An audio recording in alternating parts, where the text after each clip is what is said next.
Halo teman-teman Wijaya Trading, pastikan kalian sudah subscribe channel ini sebelum menonton videonya. Jangan lupa like, komen, dan share video ini jika bermanfaat. Tidak cukup dengan membaca karakter candle. Berikutnya yang ketiga, yang selanjutnya adalah struktur candle ya, struktur pasar, struktur market. Jadi struktur yang dekat, yang paling dekat itu ya yang paling dekat dengan runningnya. Karena nanti struktur ini bisa berhari-hari juga bisa saja. Nah seperti ini. Struktur market yang ujung atas ini selalu pada area yang hampir sama. Ini artinya kekuatan buyer itu hanya terkunci sampai di sini. Artinya ini level puncaknya, dimana di sini dia selalu tersentuh. Nah, struktur ini nanti yang akan kita baca secara utuh ya. Karena itu tidak bisa kita membaca candle per candle ya. Kita membaca candle per candle boleh saja untuk mengenali ya candle-candle terdekatnya, kemudian kita lihat strukturnya ya, susunan yang bisa mempengaruhi arah candle itu. Kalau dia kecenderungannya naik, dia akan tampak oleh mata kita begini. Kalau dia datar, dia akan tampak di kita begini. Demikian juga ketika dia turun, akan bergerak seperti ini. Jadi high dan low-nya akan kelihatan, secara visual akan kelihatan bergerak turun. Nah, struktur market nanti kita akan bisa menemukan di situ. Apa yang kita temukan ketika kita membaca secara struktur ya? Tentu tren. Apakah trennya naik, turun, atau datar? Karena satu candle, dua candle tidak bisa menentukan arah. Tidak bisa menentukan arah ini potensinya mau kemana. Tidak bisa.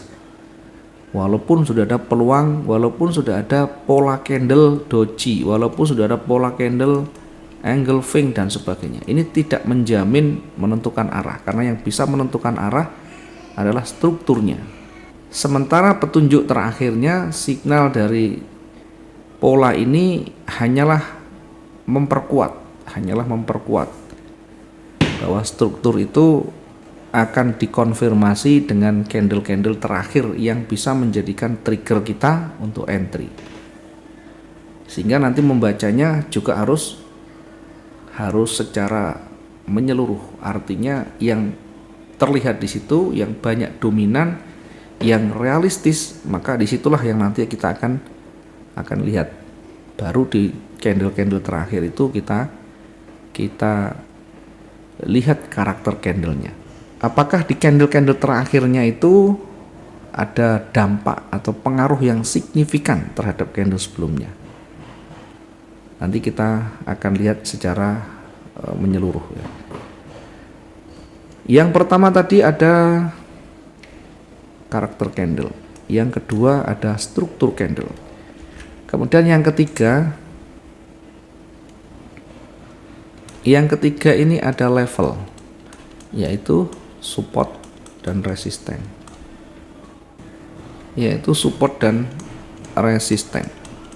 Apa itu support? Support adalah ketika harga turun. Support ini gampangnya adalah tahanan yang ada di bawah atau tahanan bawah. Resisten itu tahanan atas. Kalau saya ilustrasikan, support itu adalah lantai, resisten itu ada ini support, resisten itu ada atap. Ini resisten. Kalau bola dilempar ke atas kuat sekali, kekuatan bola ini jauh lebih kuat dari atap, maka atap akan jebol. Disebut dengan breakout. Kalau kita lempar ke atas, ternyata kekuatan atap jauh lebih besar, maka bola itu akan memantul. Namanya reversal. Termasuk ketika menjatuhkan bola di bawah. Kalau bola kekuatannya lebih besar dari lantai, maka lantai ini bisa ambrol. Atau setidaknya akan menembus ya, akan berlubang. Sebaliknya, kalau kekuatan lantai ini jauh lebih besar, maka bola ketika dilempar dan masuk atau menyentuh lantai, maka ini akan memantul. Nah, Yang di bawah namanya support, di atas namanya resisten. Sehingga support itu pengertiannya secara konsep begini. Ketika market itu naik, kemudian turun, ya, ketika market itu turun, terhenti sampai di situ dan berbalik naik, maka ini disebut dengan support. Ketika marketnya naik, kemudian terhenti di situ, tidak bisa naik lagi dan berbalik turun, maka ini adalah resisten. Sehingga resisten dan support itu selalu berubah. Ini ketika sampai di sini berbalik naik lagi, maka ini jadi support yang baru. Lah di bawah ini bagaimana? Tetap support, ini support juga.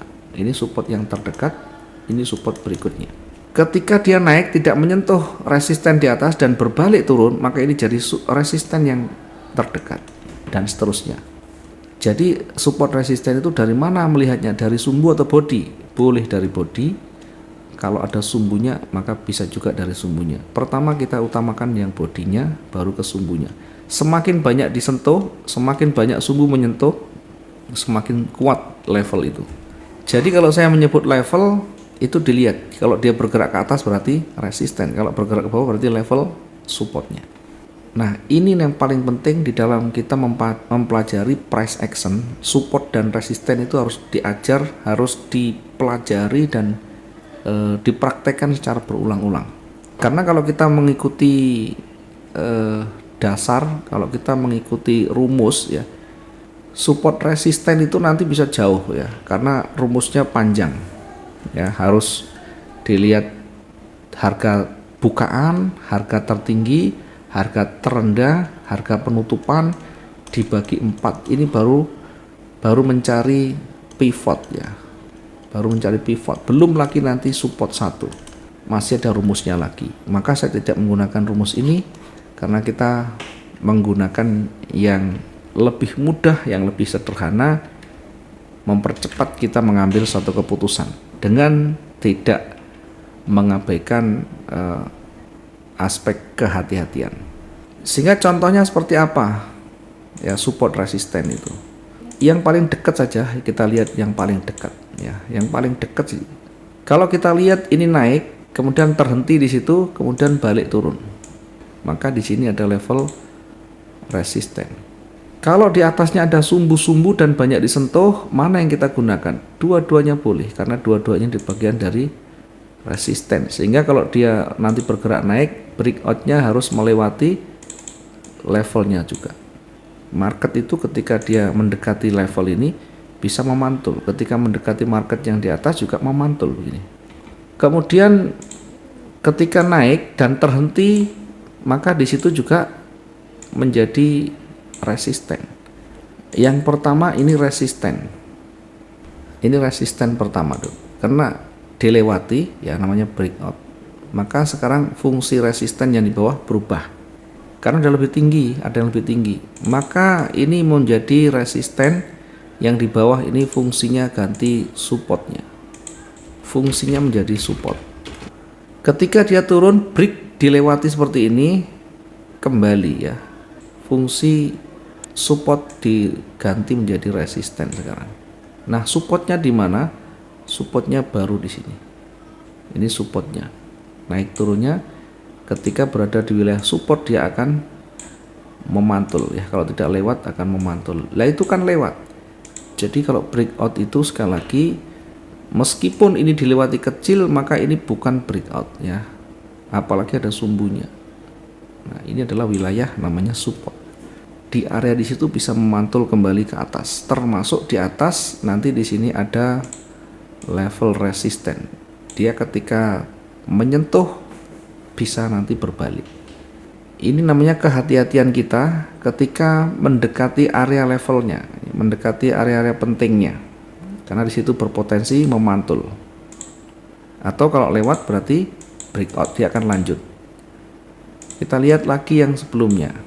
Ini juga begitu ya. Dari turun kemudian bergerak naik. Ya, bergerak naik. Maka di sini di wilayah ini terhenti turun, ini menjadi resisten ya. Apakah resisten di ujung ini? Bukan, karena ada sumbunya juga, maka ini bagian dari resisten di sini. Sehingga harus hati-hati ketika market mendekati ini dan tidak kuat naik, maka dia akan kembali turun lagi. Sama halnya yang di bawah ini ada ada support di sini ya, ada support di sini. Nah, ketika terbentuk support yang baru, ini kan terbentuk support yang baru sekarang. Nah, wilayah ini adalah wilayah support yang baru di sini. Maka nanti ini juga digunakan untuk menguji ketika dia turun. Ketika dia turun, perhatikan nanti kita uji di area di sini. Nah, ketika di area di sini tidak mampu lewat, dia balik lagi, naik lagi, atau bahkan kalau tidak dia naik, dia akan datar. Artinya akan sideways di situ. Berarti kekuatannya terbentur sampai di situ. Seller itu berat untuk turun ya, sampai di sini saja. Sehingga tetap ini jadi supportnya. Sementara yang di atas tetap di sana. Belum ada resisten yang baru. Perhatikan nanti bergerak, dia akan selalu di dalam ini. Kalau dia tidak lewat, dia akan selalu naik turun di dalam ini. Dia akan selalu lewat, selalu di dalam ini.